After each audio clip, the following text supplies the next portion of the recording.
অন্তর্বর্তীকালীন সরকার গঠিত হয়েছে। আমরা নানা কারণে তাদেরকে ধন্যবাদ জানিয়েছি। ডক্টর ইউনূস সাহেব বিমানবন্দর নামার পর প্রথম যে বক্তব্য দিয়েছেন, সেই বক্তব্যে তিনি সংখ্যালঘুদের তালিকায় হিন্দুদের কথা উল্লেখ করেছেন, আহমদিয়া জামাতের কথা উল্লেখ করেছেন। আমরা ওনার কাছে দাবি করব, আহমদিয়া জামাত যদি সংখ্যালঘু অমুসলিম হিসাবে বাংলাদেশে থাকে আমাদের কোনো আপত্তি নেই, কিন্তু মুসলমান পরিচয় দেখা যায় এরা মক্কা যাচ্ছে। আমি আমার একটা কথা বলি, গত রমাদানের আগে রমাদান স্টুডিওতে গিয়েছি প্রোগ্রাম ধারণ করার জন্য। 4-5 দিন আমার সাথে নামাজ পড়লো, এরপরে শুনি আহমদিয়া মুসলিম, আহমদিয়া মুসলিম। তো আমরা যেহেতু বৈষম্য বিরোধী আন্দোলন হয়েছে, এই বৈষম্য বিরোধী আন্দোলনে বাংলাদেশের আপামর মুসলিম জনতা জড়িত ছিল।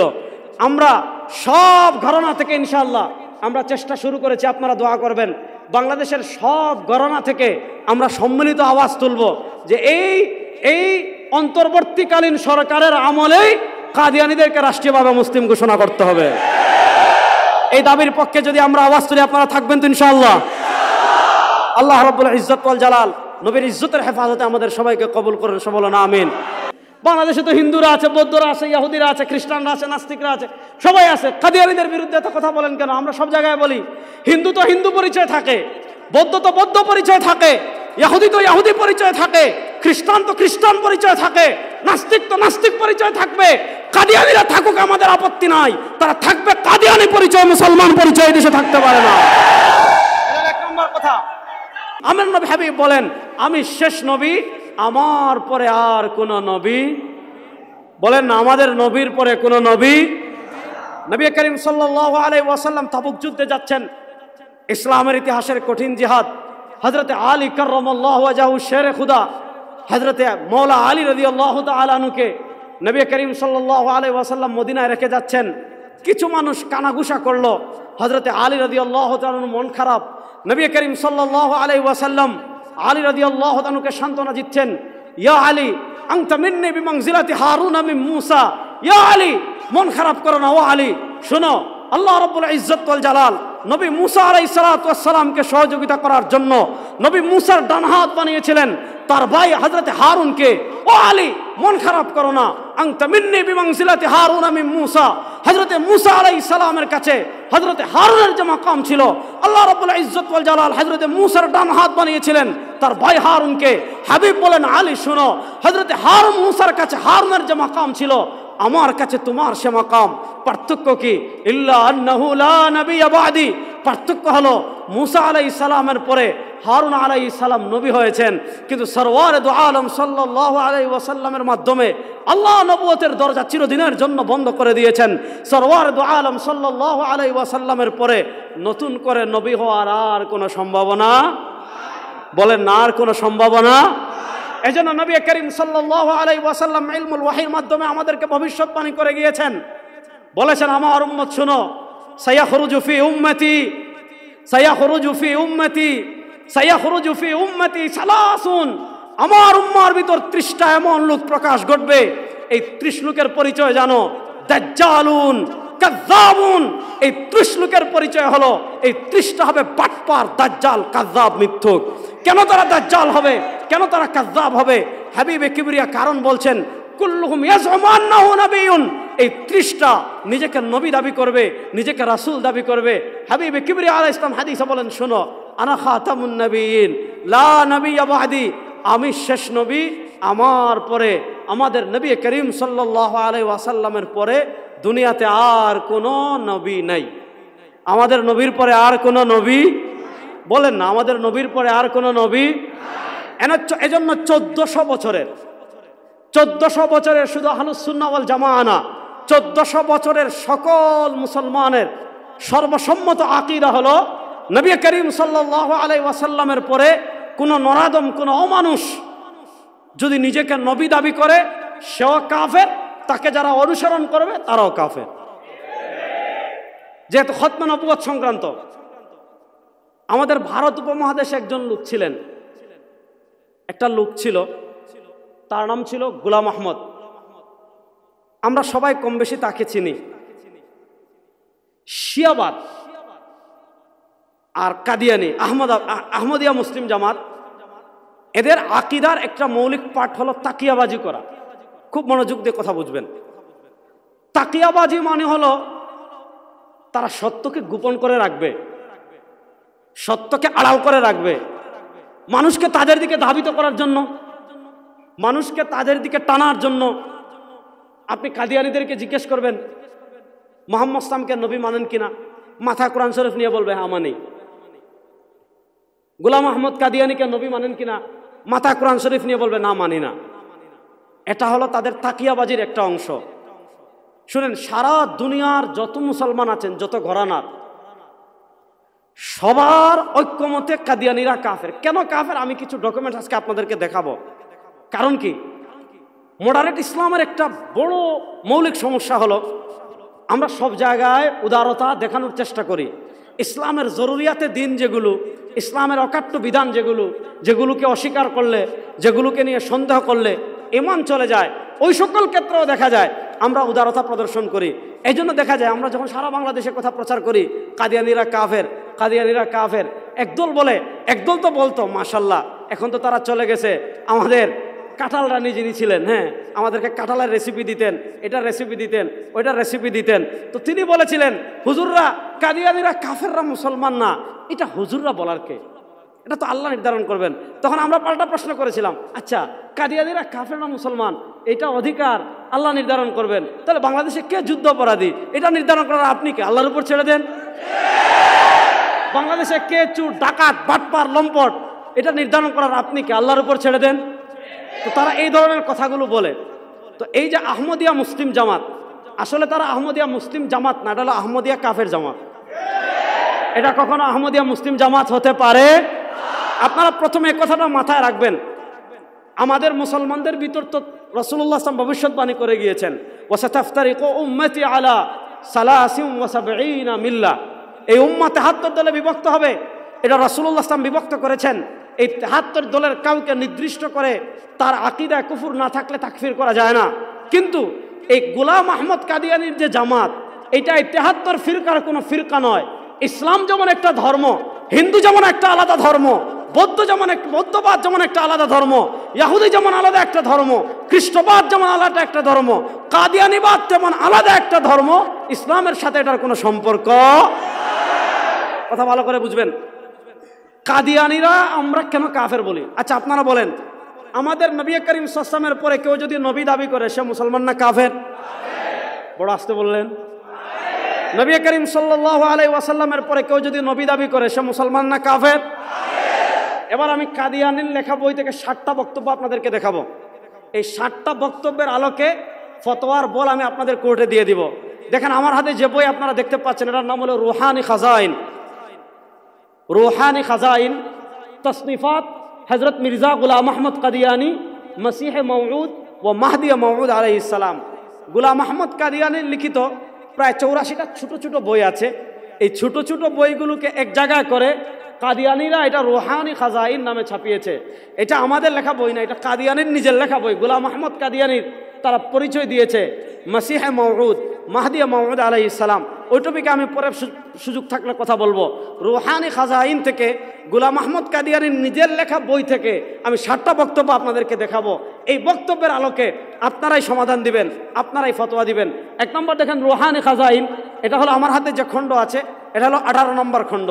এই 18 নম্বর খণ্ডের তার একটা রিসালা আছে, এটা হলো 207 নম্বর পৃষ্ঠা থেকে। প্রথম আমি আপনাদেরকে একটা বক্তব্য পড়ে শোনাবো, তারপর আমি আপনাদেরকে 211 এবং 212 নম্বর পৃষ্ঠা থেকে বক্তব্য শোনাবো। দেখেন এটা হলো রুহানি খাজাইন 18 নম্বর খণ্ডের 207 নম্বর পৃষ্ঠা। রিসালার নাম হলো এক গলতি কা এজালা, এক গলতি কা এজালা, একটা ভুলের অপনোদন। আমরা যে কোরআনে একটা আয়াত সবাই পড়ি, মুহাম্মাদুর রাসূলুল্লাহ ওয়াল্লাযীনা মাআহু আশিদ্দাউ আলাল কুফফার। আমরা তো এই মোহাম্মদ যখন পড়ি আমাদের চোখে আসে কামলিওয়ালার কথা। এই মোহাম্মদের নাম যখন আমাদের কানে লাগে, আমাদের হৃদয়ে ভেসে উঠে দুজাহানের সর্দার জনাবে মুহাম্মদুর রাসূলুল্লাহ সাল্লাল্লাহু আলাইহি ওয়াসাল্লামের কথা। এই আয়াত কাদিয়ানীও পড়েছে, কিন্তু দেখেন কাদিয়ানী কি বলে, মুহাম্মদুর রাসূলুল্লাহ ওয়াল্লাযীনা মাআহু আশিদ্দাউ আলাল কুফফারি রুহামাউ বাইনাহুম इस वही इलाही में मेरा नाम मोहम्मद रखा गया और रसूल भी। সে বলছে এই যে মুহাম্মদুর রাসূলুল্লাহ, এ মুহাম্মদ বলে তো মদিনাওয়ালার কথা বলা হয় নাই, কামলিওয়ালার কথা বলা হয় নাই। এই মুহাম্মদ বলে আল্লাহ তার নাম মুহাম্মদ রেখেছেন এবং তাকে রাসূল বলেছেন। আচ্ছা বলেন, কেউ যদি বলে মুহাম্মদুর রাসূলুল্লাহ মানে এই মুহাম্মদ মানে আমি সাল্লাল্লাহু আলাইহি ওয়াসাল্লাম, যদি কেউ নিজেকে মুহাম্মদুর রাসূলুল্লাহ নিজে দাবি করে, সে মুসলমান না কাফের? বড় আসতে বললেন, মুসলমান না কাফের? তাহলে এবার বলেন, যে নরাদম নিজেকে মুহাম্মদ দাবি করেছে, রাসূল দাবি করেছে, সে মুসলমান না কাফের? শুধু মুহাম্মদ না, সে বলেছে এখানে আল্লাহ তাকে মুহাম্মদ নামে নামকরণ করেছেন, বলেছে আবার রাসূল বি। এখানে যে আল্লাহ রাসূল বলেছেন মানে আল্লাহ তাকে রাসূল বলেছেন। এটা হলো 207 নম্বর পৃষ্ঠার বক্তব্য। আপনি একটু সামনে গিয়ে 211 নম্বর পৃষ্ঠা, 211 নম্বর পৃষ্ঠায় সে আরো জঘন্য বক্তব্য দিয়েছে। কি বক্তব্য দিয়েছে আমি আপনাদেরকে পড়ে শোনাচ্ছি।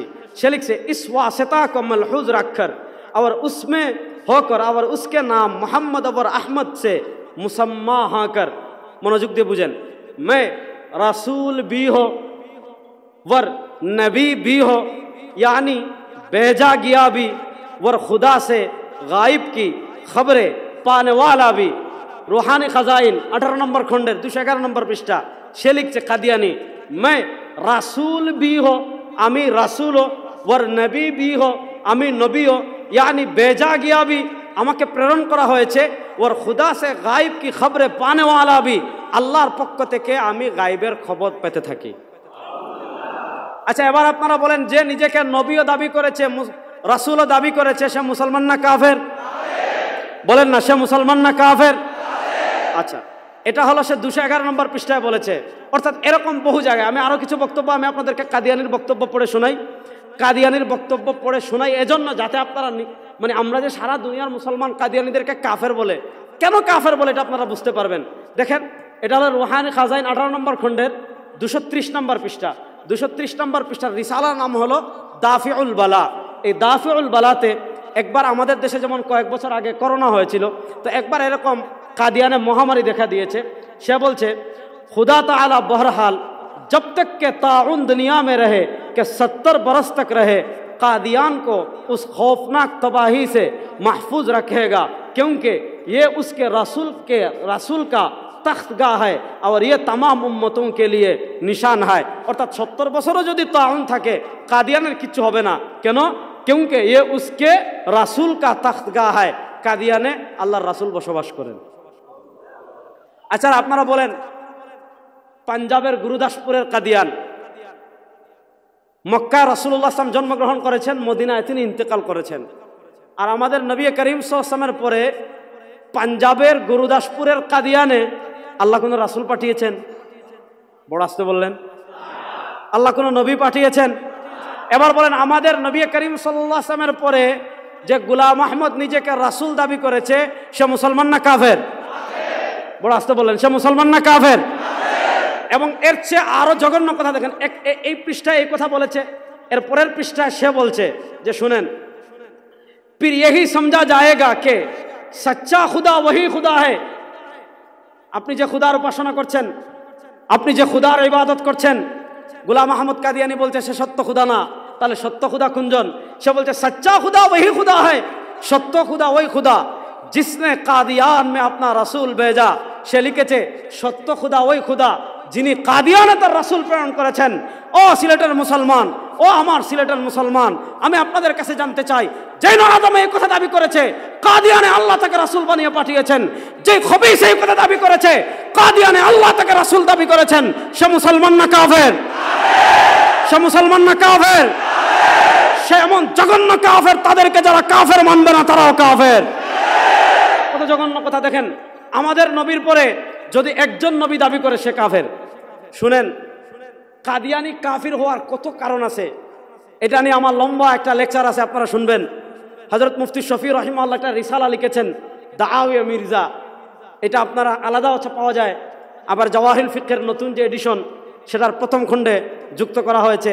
আমার সময় খুবই কম, আমি খুব কম সময়ের ভিতর শেষ করব, একটু মনোযোগ দিয়ে বুঝবেন। এই লোকটা একটা মাতাল ছিল, মাতাল। আমরা সিলেটি ভাষায় কয় যে পাগল হইছত বাড়ির জানেনি, আমরা কই জানি মাঝে মাঝে যে তুই যে পাগল হয়েছ বেটা, তোর গোড়া জানেনি, তোর বাড়ির জানেনি, বাড়িতে গিয়ে আগে খ। তো এই লোকটা ছিল মানে এই ধরনের মেন্টাল স্টাইলের, মানে তার দাবির কোনো ঠিক নাই, এক এক সময় এক এক দাবি করেছে। তার দাবির দেখেন, সে নিজেকে শুধু যে মুহাম্মদ সাল্লাম দাবি করেছে ব্যাপারটা এমন না। দেখেন তার একটা দাবি আমি আপনাদেরকে দেখাই, এই দাবিটা বুঝে আমি সামনে, এই দাবিটা বলে আমি সামনে আগাবো। মানে এই দাবিকে, মানে সে কতটা উন্মাদ এবং মানে মেন্টাল পাগল, এটা বোঝার জন্য এই দাবিটাই যথেষ্ট।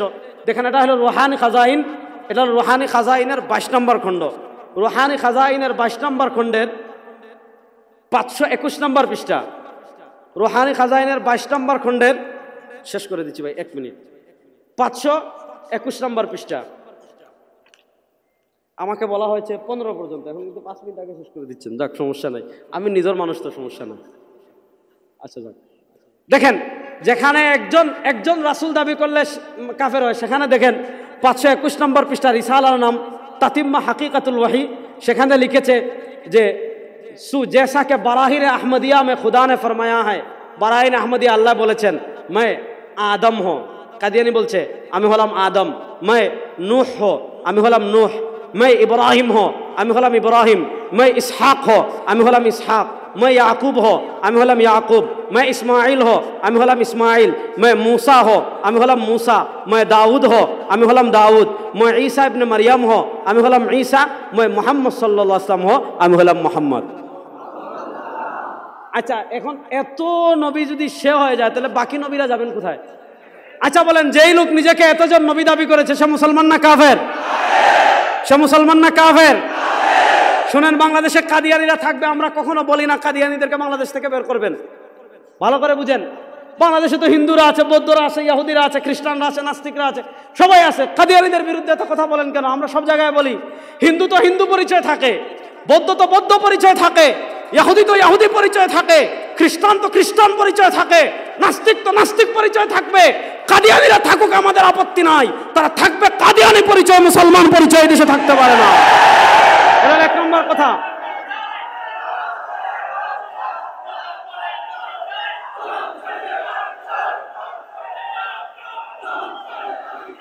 আমি শেষ একটা কথা বলে শেষ করবো ভাইয়া, সময় কম, শেষ একটা কথা বলে শেষ করব। আমাদের অন্তর্বর্তী সময় কম, শেষ একটা কথা বলে শেষ করব। অন্তর্বর্তীকালীন সরকার গঠিত হয়েছে, আমরা নানা কারণে তাদেরকে ধন্যবাদ জানিয়েছি। ডক্টর ইউনূস সাহেব বিমানবন্দর নামার পর প্রথম যে বক্তব্য দিয়েছেন, সেই বক্তব্যে তিনি সংখ্যালঘুদের তালিকায় হিন্দুদের কথা উল্লেখ করেছেন, আহমদিয়া জামাতের কথা উল্লেখ করেছেন। আমরা ওনার কাছে দাবি করব, আহমদিয়া জামাত যদি সংখ্যালঘু অমুসলিম হিসাবে বাংলাদেশে থাকে, আমাদের কোনো আপত্তি নেই।